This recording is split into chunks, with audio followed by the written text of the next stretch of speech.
Channel law मित्रम।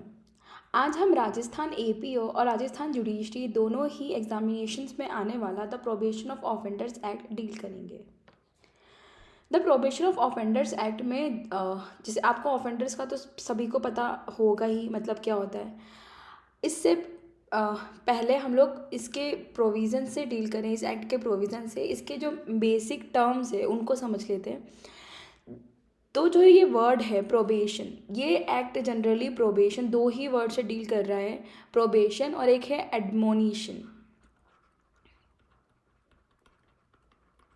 ठीक है, जो प्रोबेशन है, प्रोबेशन का जनरल मीनिंग हम देखें तो conditional release of an offender on the promise of good behaviour. मतलब किसी भी ऐसे ऑफेंडर को, ऑफेंडर मतलब क्या, जिसके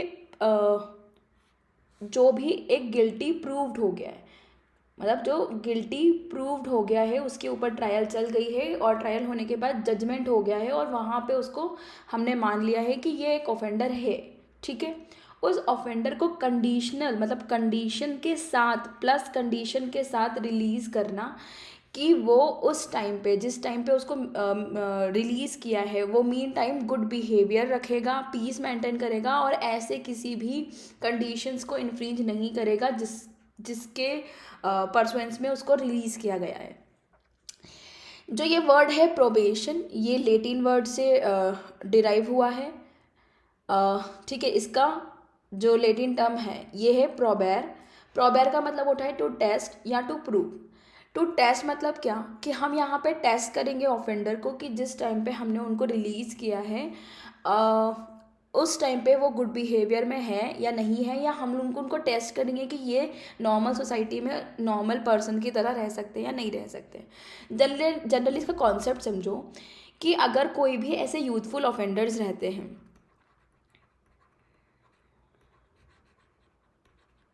या जो भी ऐसे ऑफेंडर्स होते हैं जो जनरली हैबिचुअल ऑफेंडर्स नहीं रहते हैं और किसी कारणवश किसी सर्कमस्टेंसेस की वजह से वो क्राइम में इंडल्ज हो जाते हैं, तो हम उनको एट वंस जेल में ना भेज के ऐसे कुछ काम करें जिससे कि इन लोगों का रिफॉर्म हो जाए।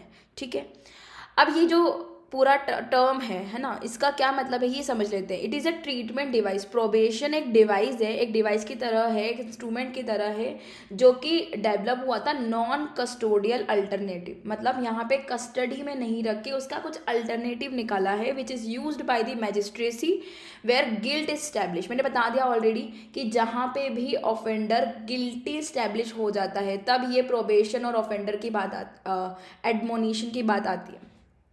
ठीक है, but it is considered that imposing of prison sentence would do no good. मतलब यहाँ पे मैजिस्ट्रेट को लगता है कि यहाँ पे इनको जेल में ना भेज के या इम्प्रिजन में ना रख करके इनको कुछ ऐसा अल्टरनेटिव प्रोवाइड करते हैं जिससे कि इनका जो मेन उद्देश्य है इस एक्ट बनाने का, रिफॉर्मेटिव अप्रोच, हम आगे पढ़ेंगे इसका ऑब्जेक्ट भी, रिफॉर्मेटिव अप्रोच है इस एक्ट को बनाने का, वो रिफॉर्म बिना जेल में रख के भी हो जाए। क्यों? क्योंकि imprisonment decreases his capacity to readjust the normal society. जब एक बारी किसी भी इंसान को इम्प्रिजनमेंट हो जाती है तो क्या होता है, उसके ऊपर एक स्टिग्मा लग जाता है, वो नॉर्मल सोसाइटी में एज ए नॉर्मल पर्सन नहीं रह पाता है। After the release in association with professional delinquents often have undesigned effect. जब वो हम एक सबसे अच्छा एग्जाम्पल है, अगर आपने क्रिमिनल जस्टिस वेब सीरीज़ देखी है, उस पार्ट 1 वाली जो सबसे पहले आई थी, वो उसमें एक नॉर्मल कैब ड्राइवर रहता है, वो किसी भी कारणवश किसी भी एक क्राइम में इंडल्ज हो जाता है, लेकिन वो उसका कोई इंटेंशन नहीं था। अंडर ट्रायल में रहते हुए भी वो क्या हुआ था, कोई भी प्रोफेशनल डेलिंक्वेंट्स मतलब जो हैबिचुअल ऑफेंडर्स रहते हैं उनके साथ इंडल्ज हुआ और कहीं ना कहीं उसकी भी टेंडेंसीज एज एन ऑफेंडर की बनने लगी थी। ठीक है, तो ये होता है जनरली कि हम लोग जो ऐसे लोग रहते हैं जो जनरली क्राइम में इंडल्ज नहीं होते लेकिन किसी सर्कमस्टेंस की वजह से वो क्राइम में इंडल्ज हो जाते हैं, तो अगर उनको हम प्रोफेशनल डेलिंक्वेंट्स के साथ जेल में रखेंगे तो कहीं ना कहीं उन पर अनडिजायर्ड इफेक्ट्स उनका पड़ेगा ही पड़ेगा। अब देख लेते हैं इसका ऑब्जेक्ट क्या है। तो ये जैसे आपको पता है कि प्रोहिबिशन ऑफ ऑफेंडर एक्ट एक क्रिमिनल एक्ट है या क्रिमिनल लॉ से डील करता है। तो जितने भी क्रिमिनल लॉज होते हैं उनका मेन ऑब्जेक्ट क्या होता है, उनका मेन ऑब्जेक्ट होता है रिफॉर्म द ऑफेंडर। मतलब उनका मेन, हमारा पूरा क्रिमिनल जुरिस्प्रूडेंस ही बेस्ड रिफॉर्मेटिव अप्रोच पे है। रिफॉर्मेटिव अप्रोच पे पूरा जो अपना क्रिमिनल जुरिस्प्रूडेंस है वो बेस्ड, ठीक है। ये जो एक्ट है ये रिफॉर्मेटिव अप्रोच पे बेस्ड है, ना कि प्रिवेंटिव या डिटरेंट या कोई भी रेट्रीब्यूटिव अप्रोच पे बेस्ड है। मतलब रेट्रीब्यूटिव क्या, आँख के बदले आँख, है ना, और दांत के बदले दांत वाला कॉन्सेप्ट चलता है। प्रिवेंटिव हम अगर किसी को भी जेल में रख लेते वो वाला। तो ये सब चीज़ें इसका मेन अप्रोच है ही नहीं। मेन अप्रोच क्या है, रिफॉर्मेटिव अप्रोच है कि आप ये देख लो कि किसी भी तरीके से जो ऑफेंडर है उसका रिफॉर्म किया जाए। अब चाहे उसको जेल में भेज के करो या तो उसको कुछ टाइम के लिए रिलीज कर दो और देखो कि क्या वो गुड बिहेवियर उसका है या नहीं है, ठीक है। तो इस एक्ट का मेन ऑब्जेक्ट ही यही है। अब जैसे एक और सुप्रीम कोर्ट जज हैं संजीव खन्ना, उन्होंने भी बोला था कि no one is born criminal. कोई भी इंसान जन्म से क्रिमिनल नहीं बन जाता है। अगर कुछ सर्कमस्टेंसेस ऐसे हैं जिसमें वो क्राइम में इंडल्ज हो जाते हैं तो वो बात अलग है। महात्मा गांधी का भी अप्रोच यही था कि head crimes and not criminals. तो ये पूरा एक्ट इन्हीं सब चीज़ों पे बेस्ड है कि ये रिफॉर्म चाहते थे ऑफेंडर्स का, रेदर देन कि उनको हम पनिश ही कर दे वो फर्स्ट अगर उनका क्राइम है तो, ठीक है। नेक्स्ट देखते हैं, एक और केस है, बहुत इंपॉर्टेंट केस है और इस केस में पूरा जो एक्ट है उसका मेन ऑब्जेक्ट बता के रखा है। सुप्रीम कोर्ट ने एक्सप्लेन किया था in its case Jugal Kishore Prasad versus state of Bihar.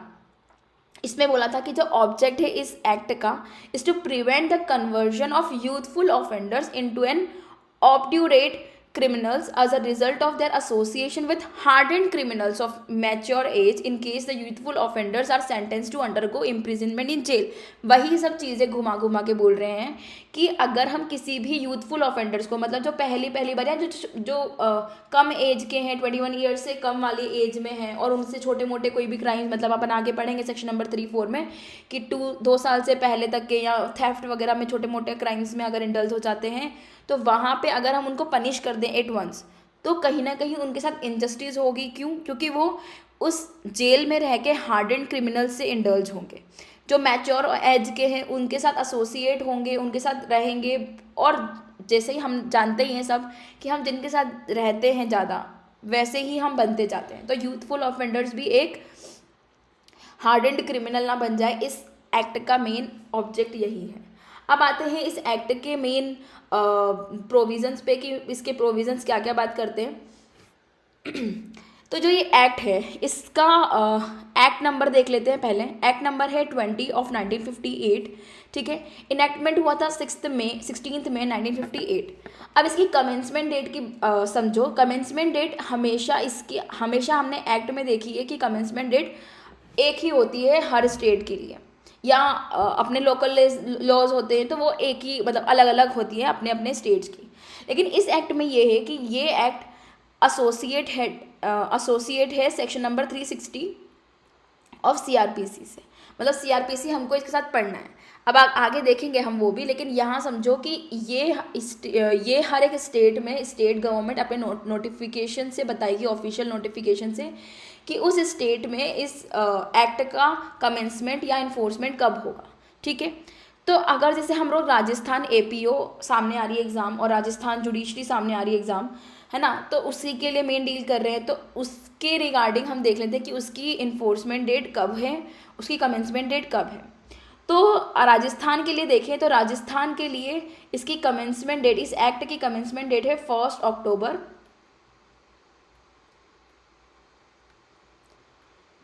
1962। 1 अक्टूबर 1962 इसकी कमेंसमेंट डेट है, ठीक है। शॉर्ट टाइटल सभी को पता है, प्रोहिबिशन ऑफ ऑफेंडर्स एक्ट, ठीक है। नेक्स्ट है एक्सटेंडमेंट। एक्सटेंडमेंट ये होल ऑफ इंडिया पे है। 2019 के पहले देखोगे जब Jammu Kashmir reorganisation act pass नहीं हुआ था, 2019 में के बाद पास हुआ है, उसके पहले तक ये जम्मू कश्मीर पे भी लागू नहीं होता था। लेकिन अब 2019 के बाद ये जम्मू कश्मीर पे भी एप्लीकेबल होता है, ठीक है। अब देख लेते हैं कि अभी तक हमने देख लिया कि भाई इसका ऑब्जेक्ट क्या है, प्रोबेशन का मतलब क्या है ना, और ऑफेंडर्स का मतलब क्या है, ऑफेंडर्स को हमको किस तरीके से डील करना है, इसका नॉर्मल हमने एक्ट नंबर, इनेक्टमेंट नंबर सब देख लिया। अब हम देखते हैं कि कहाँ कहाँ ये एक्ट अप्लीकेबल नहीं होता है, और इसका रिलेशन भी देखेंगे 360 सेक्शन नंबर सीआरपीसी से इसका रिलेशन क्या है। देखो नॉट एप्लीकेबल में देखते हैं तो सबसे पहले तो ये है सेक्शन नंबर 18 बताता है कि ये 3 एक्ट पे लागू नहीं होता, या 3 चीज़ें बता के रखी सेक्शन नंबर 18 में, उन पे ये लागू नहीं होता है, फर्स्ट, सेकंड एंड थर्ड। ठीक है। ये जो एक्ट है प्रोबेशन ऑफ ऑफेंडर एक्ट, ये रिफॉर्मेटिव स्कूल्स एक्ट 1897 के सेक्शन नंबर 31 पे एप्लीकेबल नहीं होता है। Similarly prevention of corruption act के सेक्शन नंबर 5 का सबसेक्शन 2 इस पे भी एप्लीकेबल नहीं होता है। मतलब क्या, इसका मतलब ये है कि अगर कोई भी एक्यूज्ड है, वो अगर ऑफेंडर पाया जाता है, गिल्टी पाया जाता है इन एक्ट के इन प्रोविजंस में, सेक्शन नंबर 31 के रिफॉर्मेटिव स्कूल एक्ट के प्रोविजन में, या प्रिवेंशन ऑफ करप्शन एक्ट के सेक्शन 5 सबसेक्शन 2 में, अगर कोई भी इंसान ऑफेंडर गिल्टी पाया जाता है तो वहाँ पे उनको प्रोबेशन ऑफ ऑफेंडर एक्ट का एप्लीकेबल मतलब प्रोबेशन ऑफ ऑफेंडर एक्ट का जो बेनिफिट है, या मतलब कहीं ना कहीं बेनिफिशियल एक्ट है ये ऑफेंडर्स के लिए, वो एक्ट का बेनिफिट इनको नहीं मिलेगा, वहाँ पे उनको पनिशमेंट मिलेगी ही मिलेगी। सिमिलरली जो भी ऐसे एक्ट्स हैं जो जुवेनाइल ऑफेंडर से डील करते हैं या बॉस्टल स्कूल से डील करते हैं, उन पे भी ये एक्ट लागू नहीं होता, जैसे जे एक्ट हो गया है ना। ये बॉस्टल स्कूल्स यूके का कॉन्सेप्ट है और इसमें यूथ्स को रखा जाता था। ठीक है, बॉस्टल स्कूल्स। अब नेक्स्ट देखते हैं, नेक्स्ट है 19 सेक्शन नंबर 19। सेक्शन नंबर 19 बोलता है कि जो 562 of the code not to apply in certain area. अब कोड क्या है, कोड हमने डेफिनेशन में पढ़ेंगे। कोड मतलब बोला है कि जो सीआरपीसी है, कोड ऑफ क्रिमिनल प्रोसीजर 1898, वो यहाँ पे लागू। अब 1898 क्यों, क्योंकि जब ये ऑफेंडर्स एक्ट लागू हुआ था तब 1898 वाला एक्ट हमारा मतलब पुराना वाला सीआरपीसी एप्लीकेबल था, लेकिन अब के टाइम पे क्या है, अब के टाइम पे 1973 वाला सीआरपीसी है। तो जो ये 562 है, 562 आज के सीआरपीसी में सेक्शन इतने है ही नहीं। कमेंट में मुझे ज़रूर बताना कि हमारे जो 1973 वाला सीआरपीसी है उसमें कितने टोटल सेक्शंस हैं। ठीक है, तो 562 तो सेक्शंस है ही नहीं 1973 के एक्ट में। तो अब हम देखते हैं कि क्या किस चीज़ के बारे में बात कर रहा है। पहले तो ये समझ लो कि ये जनरली बोल रहा है कि जो भी सेक्शंस, मतलब आज ये 562 पुराने वाले एक्ट के लिए बोल रहा है, आज नए वाले एक्ट में मतलब 1973 वाले में वही सेक्शन डील करता है 360 के साथ। ठीक है, 360 क्या बात करता है, 360 ये प्रोबेशन ऑफ ऑफेंडर्स एक्ट से ही डील करता है। ठीक है, अब ये जो सेक्शन है, सेक्शन नंबर 19 और 360 का क्लॉज 10, ये दोनों हमको बता रहे हैं, 360 का क्लॉज 10 प्लस सेक्शन नंबर 19 ये बता रहा, ये दोनों ही बोल रहे हैं कि ये एक्ट वहाँ लागू होगा जहाँ पे 360 एक्ट लागू नहीं होता है। मतलब जनरली ये समझना कि जो 360 और अगर प्रोबेशन ऑफ ऑफेंडर एक्ट्स में डिस्प्यूट रहता है, तो आपको सबको पता है कि ये एक जनरल एक्ट है और जो प्रोबेशन ऑफ ऑफेंडर एक्ट है वो स्पेसिफिक एक्ट है। तो सेक्शन नंबर 360 का क्लॉज 10 और सेक्शन नंबर 19 दोनों ही ये बोलता है कि जो सुपरमेसी होगी वो किसकी होगी, प्रोबेशन ऑफ ऑफेंडर एक्ट की ही होगी। ठीक है, प्रोबेशन ऑफेंडर एक्ट की ही होगी।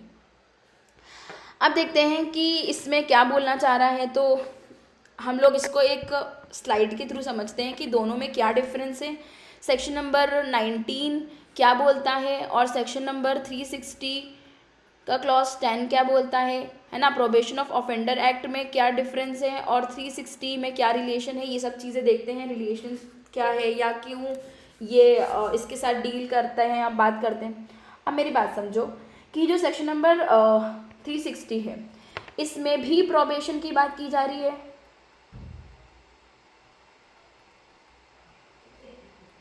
एडोमिनेशन की बात की जा रही है,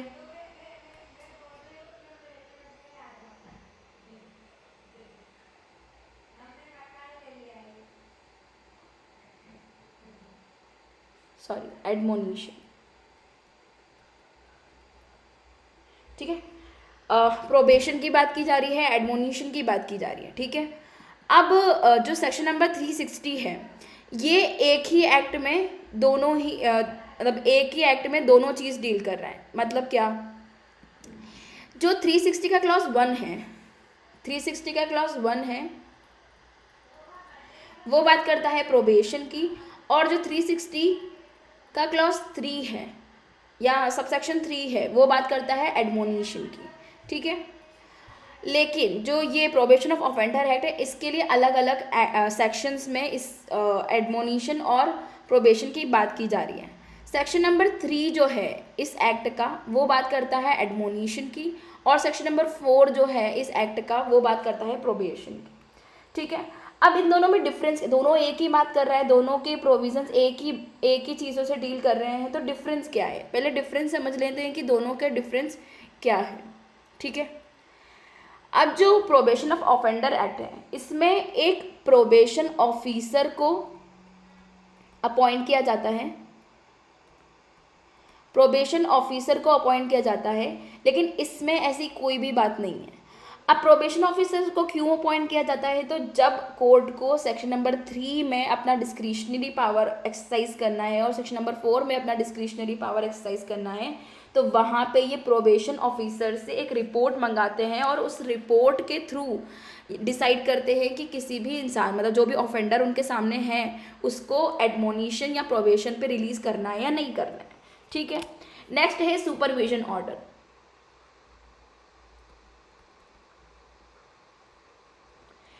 यहाँ पे वो बात नहीं है। सुपरविजन ऑर्डर क्या, सुपरविजन ऑर्डर में मतलब जब आपको सेक्शन नंबर 3 और सेक्शन नंबर 4 में सेक्शन नंबर 4 में रिलीज कर दिया जाता है, जब आपको प्रोबेशन पे रिलीज कर दिया जाता है, तो एक सुपरविजन ऑर्डर कोर्ट पास करती है, उसमें एक ऑफिसर को अपॉइंट करती है, वो आपको सुपरवाइज करता है कि जिस टाइम के लिए आपको रिलीज किया गया है ऑन प्रोबेशन, आप वहाँ पे गुड बिहेवियर कर रहे हो या नहीं कर रहे हो, पीस रख रहे हो या नहीं रख रहे हो, और जो कंडीशंस पे आपको रिलीज किया गया था उस कंडीशंस को आप फुलफिल कर रहे हो या नहीं कर रहे हो, ठीक है।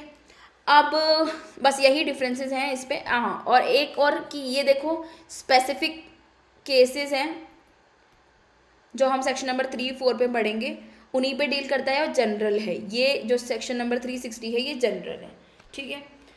नेक्स्ट देखते हैं प्रियम्बल। प्रियम्बल की बात यही करता है, release of offender on probation and after due admonition matters connected there with. मतलब इस एक्ट का मेन ऑब्जेक्ट क्या है, वही कि किसी भी ऑफेंडर को, ऑफेंडर मतलब मैंने ऑलरेडी बता ही दिया है, एक एक्यूज की पूरी ट्रायल होने के बाद जब उसको जजमेंट हो जाता है ना, देखो जजमेंट होने पे उसको जेल नहीं भेज देते या उसको पनिशमेंट नहीं सुना देते, जजमेंट में तो सिर्फ यही बोलते हैं कि ये एक्यूज्ड, मतलब ये इसने एक्विटल हुआ है, मतलब इसको छोड़ दिया गया है, या कन्विक्शन हुआ है। कन्विक्शन और एक्विटल की बात जजमेंट बोलता है। जजमेंट होने के बाद किसी भी इंसान को क्वांटम ऑफ पनिशमेंट पे सुना जाता है। क्वांटम ऑफ पनिशमेंट पे सुना जाता है। जब ये क्वांटम ऑफ पनिशमेंट पे हम सुनेंगे, तब ये एक्ट के section number 3, section number 4, section number 6 apply होगा, ठीक है। सेक्शन नंबर 3, सेक्शन नंबर 4 और सेक्शन नंबर 6 इस पर अप्लाई होगा, उसके पहले नहीं।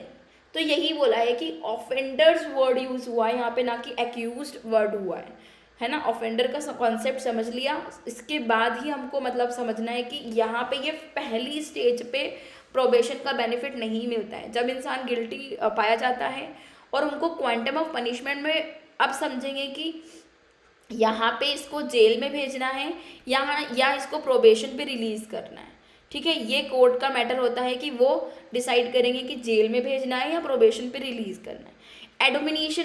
एडमोनिशन क्या होता है, एडमोनिशन मतलब जनरली वार्निंग दे के छोड़ना,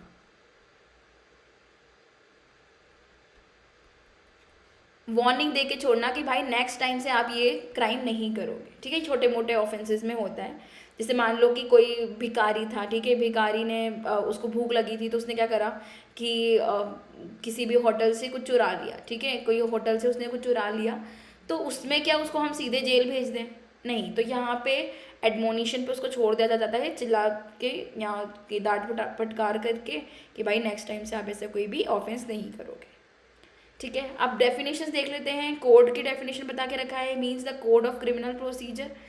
प्रोबेशन ऑफिसर, ये ए सेक्शन 2 के ए बी सी और डी, ठीक है। इसमें कोई इतनी खास डेफिनेशन दे नहीं रखी वैसे, पर यही है कि ये कोड मतलब 1898 का, लेकिन अब क्या हो गया, ये 1973 वाला कोड, ठीक है। Officer appointed to be probation officer as recognise as such under section number 13 means prescribed, जो भी इस रूल्स में प्रिस्क्राइब्ड है वो प्रिस्क्राइब्ड कहा जाएगा। अदर मतलब जो भी डेफिनेशंस यहाँ पे यूज़, जो भी वर्ड्स एंड एक्सप्रेशन यहाँ यूज़ किए हुए हैं लेकिन डिफाइन नहीं किए हैं, लेकिन वही चीज़ कोड ऑफ क्रिमिनल प्रोसीजर में डिफाइंड है, तो हम उसको वैसे ही समझेंगे जैसे कि वो यहीं यहीं के लिए डिफाइंड है, या उनका मीनिंग वैसे ही लेंगे, ठीक है।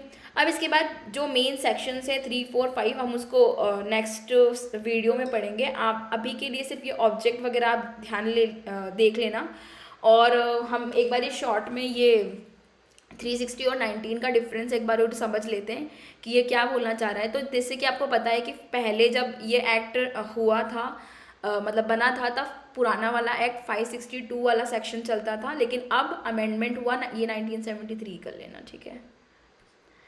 ये 360 का सेक्शन बन गया है अब 1973 के बाद।